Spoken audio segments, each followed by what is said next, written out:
We've seen how the cardiac depolarization and repolarization waves spread through the heart. Now we will go on to explain how these electrical events are analysed by the ECG leads to produce the waveforms of the ECG readout. Again, we will work with the 2D schematic of the heart as explained in video 1 of this section. The leads of the ECG machine detect the movement of the cardiac depolarization and repolarization waves as they spread through the atria and ventricles.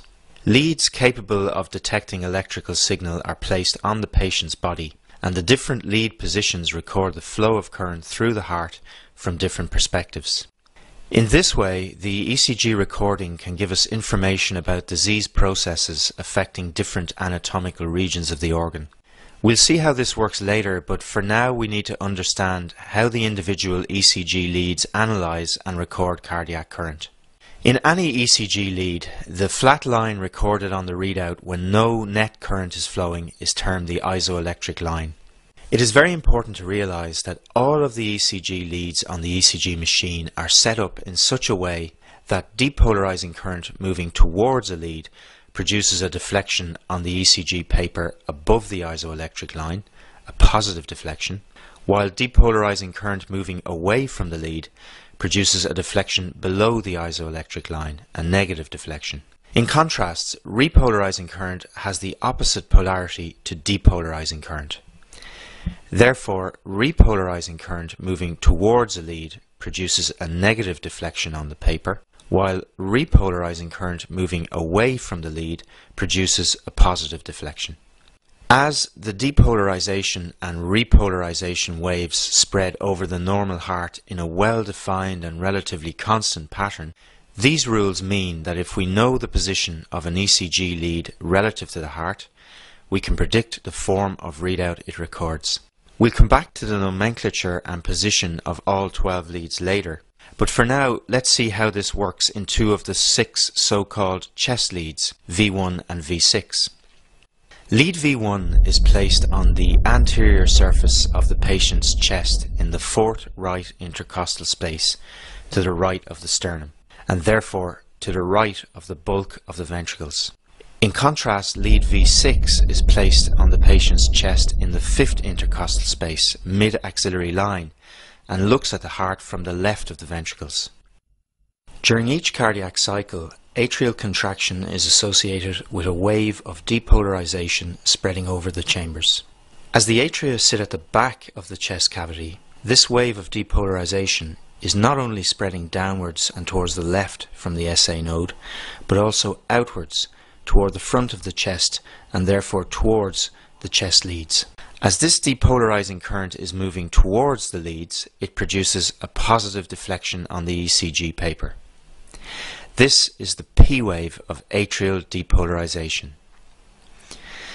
After a short delay in which no current is flowing, the AV node allows the depolarization signal to travel into the ventricles.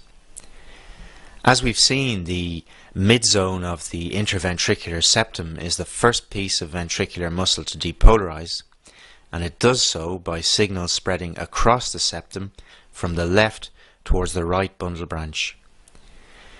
This early depolarization signal is moving towards V1 and therefore produces a positive deflection on the ECG paper in the recording from this lead.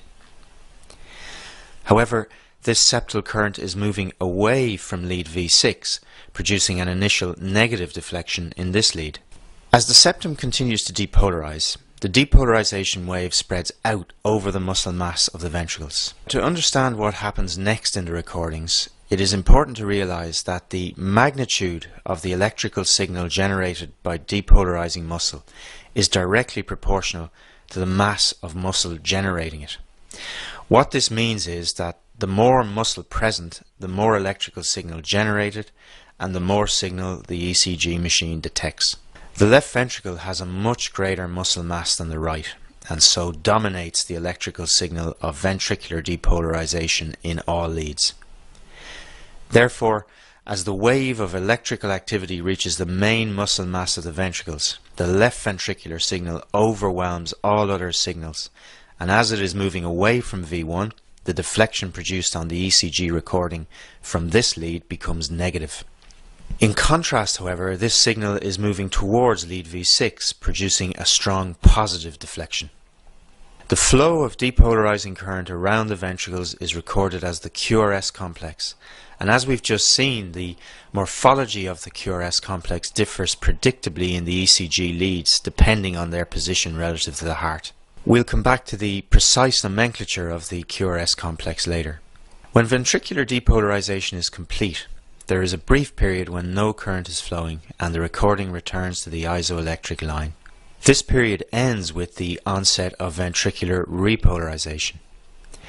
Remember, repolarizing current has the opposite polarity to the depolarization wave, and therefore when it is moving towards a lead, it produces a negative deflection on the ECG paper and a positive deflection when moving away from a lead. We've already seen that repolarization spreads through the ventricles in the opposite direction to the depolarization wave, beginning in the epicardium and spreading from the epicardial to the endocardial surface of the ventricles. The deflection produced on an ECG by ventricular repolarization is again dominated by the signal from the left ventricle. As this repolarizing current is moving towards V1, the deflection produced is negative in this lead. In contrast, this repolarizing signal is moving away from lead V6, producing a positive deflection. The deflection produced by ventricular repolarization is termed a T wave. Note that the T wave has a very different morphology to the QRS complex. Cardiac repolarization spreads relatively slowly through the muscle mass outside the conducting system.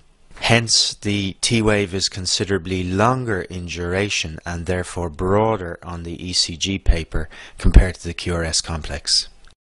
You should also realize at this point that the fact that repolarizing current moves through the ventricles in the opposite direction to the depolarization wave means that in leads with an overall negative QRS complex, that is, the negative deflection is larger than the positive deflection, the T wave also tends to be negative, lying below the isoelectric line.